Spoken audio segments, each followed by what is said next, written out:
The adjustable punch needle has 4 loop settings labeled A, B, C, and D.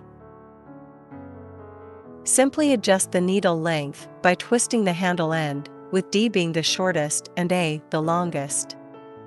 With this adjustable punch needle, you can easily create various loop sizes.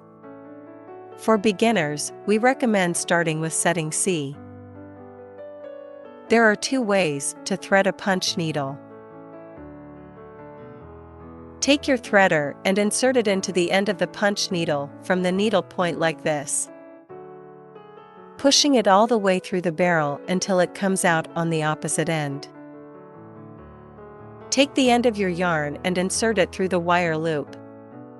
Pull the threader back, guiding the yarn through the tip end of the needle.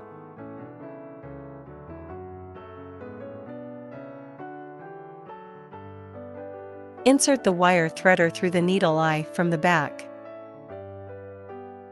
Place the yarn end into the threader and pull it out of the eye. Adjust the yarn, leaving a short tail, and your punch needle is now ready for use.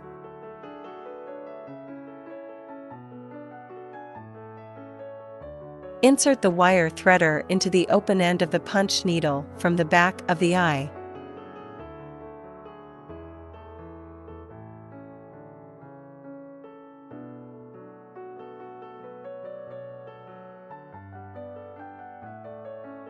Take the end of your yarn and insert it through the wire loop. Pull the threader back, guiding the yarn through the eye of the needle. Adjust the yarn, leaving a short tail, and your punch needle is now ready for use.